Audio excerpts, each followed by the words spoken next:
नमस्कार। एक बार आज पुनः यूट्यूब पे अपने यूट्यूब के चैनल पे हाजिर हूँ। अभी आज मैं कोई किसी न्यूज़ को लेकर यहाँ पे नहीं आया हूँ। एक बड़ा देश को संदेश है, खास करके युवाओं को ये सुनना चाहिए। और युवा ही क्यों, मैं तो कहूँगा खास करके जो जनप्रतिनिधि हैं हमारे पंचायत के, प्रखंड के या ज़िले के, उनके लिए चूँकि एक मैसेज है।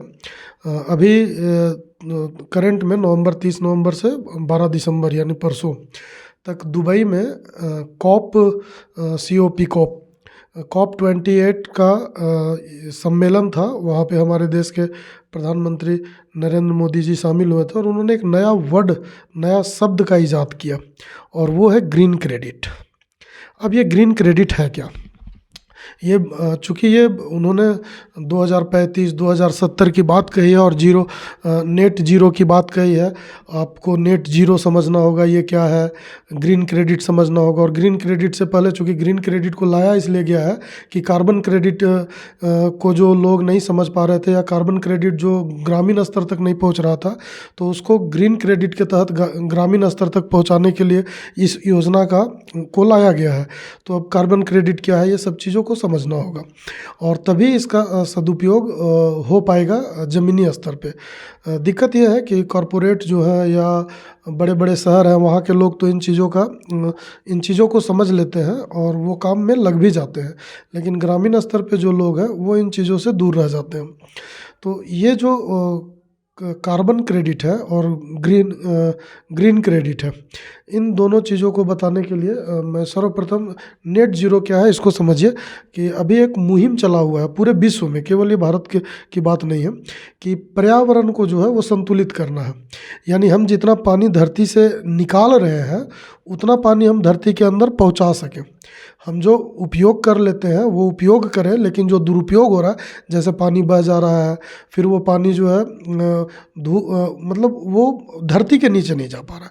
और उसी तरह से धूप जो है, सूर्य की प्रकाश जो है, वो सूर्य की किरणें धरती पे आ रही हैं, लेकिन क्या हो रहा है कि वो रिटर्न फिर वापस सूर्य को नहीं जा पा रहा। आप कहेंगे कि ये कैसा नियम है? ये है चूँकि जब आप मकान बना रहे हैं कंक्रीट का, तो वो क्या करता है कि गर्मी को अब्जॉर्ब कर लेता है। इसीलिए आप देखेंगे सीमेंट के घर में ज़्यादा गर्मी लगता है, गर्मी के दिनों में, ठंड के दिनों में ज़्यादा ठंड, वो किसी चीज़ को अब्जॉर्ब कर लेता है, वो वापस ऊपर नहीं। जबकि प्रकृति का नियम है रिसाइकल होना। हम नीचे पानी लेते हैं, फिर ऊपर आता है, हम सूर्य के प्रकाश, फिर उसको वापस भेजते हैं।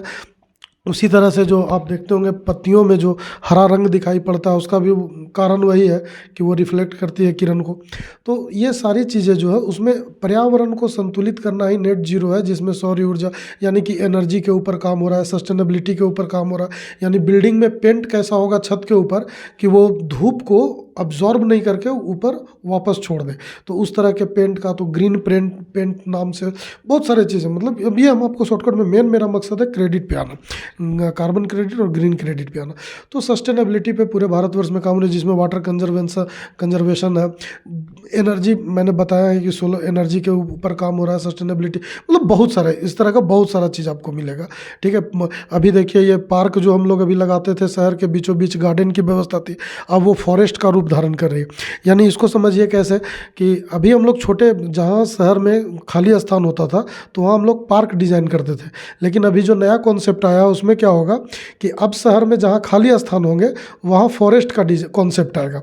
यानी बड़े पौधे, फॉरेस्ट दैट मीन्स जंगल हम नहीं लगा सकते बड़े, चूँकि उतना शहर का मुश्किल से 200 स्क्वायर फीट, 500 स्क्वायर फीट, कहीं पे 1 एकड़ 2 एकड़ इस तरह का ज़मीन खाली मिलेगा, तो 2 एकड़ को तो हम फॉरेस्ट नहीं कह सकते, लेकिन इस कॉन्सेप्ट को फॉरेस्ट कॉन्सेप्ट कहते हैं, ताकि वहाँ पे जो नन्हे पौधे हम लगाते थे उसको उस कॉन्सेप्ट को चेंज कर दिया गया।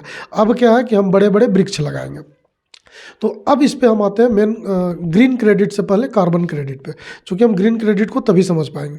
कार्बन क्रेडिट क्या है कि आप जब कोई भी उद्योग स्थापित करते हैं, कोई भी उद्योग, तो उस पर जो नियमावली लागू होती है वो क्योटो का काम करता है। कोयटा, ये नियमावली पर वो फैक्ट्री चलती है।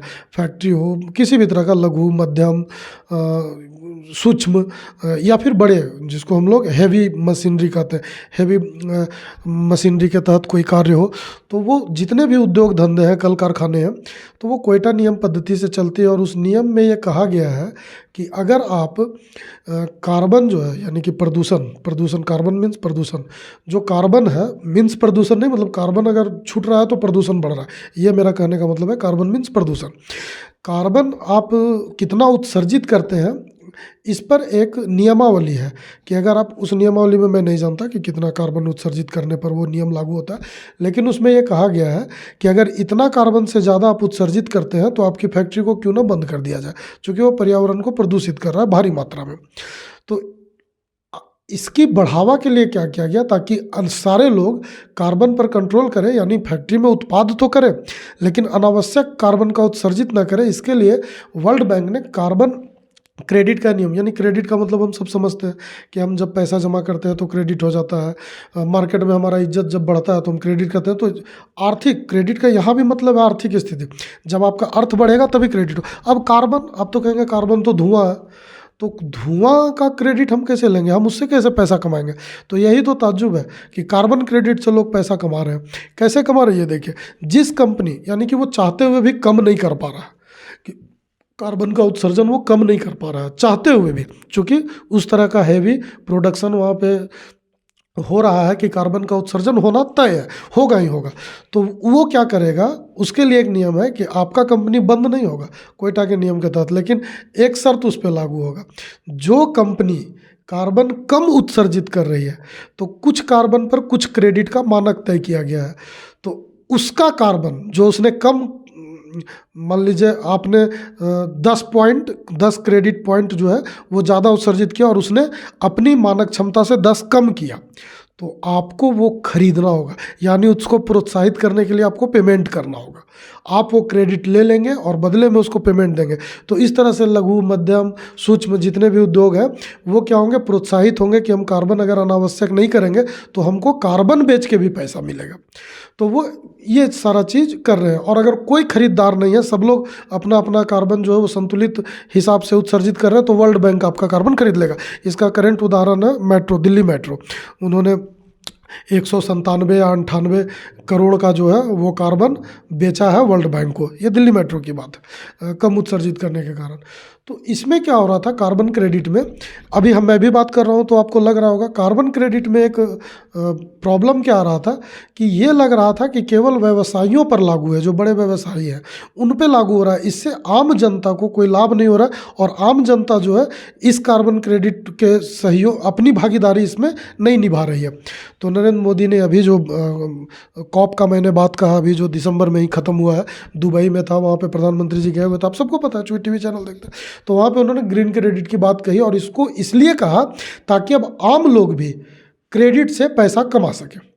यानी जो कार्बन नहीं, यहाँ पे ग्रीन क्रेडिट में क्या हुआ, बढ़ गया एक चीज़। अभी तक था कि कार्बन उत्सर्जित, अब क्या है, ग्रीन क्रेडिट में आप खाली स्थान, बंजर ज़मीन पर आप जो है वो लगाएंगे पौधा, और वो आपको कुछ पॉइंट मिलेगा।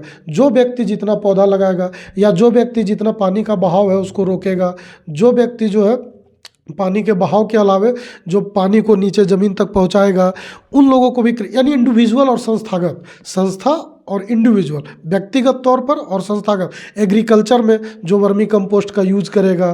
तो इस तरह से चीज़ें की गई है। जैसे अभी आप मनरेगा के तहत वृक्ष लगा रहे हैं, उसमें आपको कोई बेनिफिट नहीं हो रहा है, लेकिन ग्रीन क्रेडिट से क्या होगा कि कंपनी तो छोड़ दीजिए, अब आप जो 1 एकड़ में वृक्ष लगाए हैं उसके बदले में आपको कुछ क्रेडिट मिलेगा, और वो आप जिला प्रशासन को बेच सकेंगे। सोचिए कितनी बड़ी चीज़ है। ठीक है कि आप कोई भी जो पर्यावरण को संतुलित करने में कार्य करेंगे उसका आपको क्रेडिट मिलेगा, और वो क्रेडिट आपसे जिला प्रशासन खरीद लेगी, प्रशस्ति पत्र देगी, बदले में आपको अमाउंट भी देगी। तो इंडिविजुअल तरीके से सोचिए कि हर लोग कार्बन उत्सर्जन को कम करने में सहायक हो जाएंगे, हर लोग जो है पर्यावरण संरक्षण में सहायक बन जाएंगे।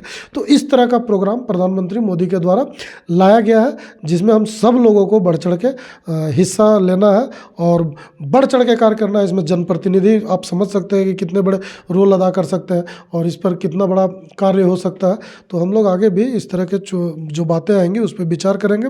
और स्थानीय, जब मैं यहाँ से रांची में अभी मैं हूँ, जब यहाँ से मैं इटखोरी जाऊँगा तो इटखोरी के किसी जनप्रतिनिधि के साथ मिलकर ये काम करने का, खास करके वाटर कंजर्वेशन में और जो आपका वृक्षारोपण है, प्लांटेशन का कार्य है, इसमें हम लोग बढ़ चढ़ के किसी भी पंचायत को एक लेके कार्य करेंगे जनप्रतिनिधि के साथ, ताकि वो पंचायत अन्य पंचायतों के लिए, अन्य लोगों के लिए आदर्श बन सके।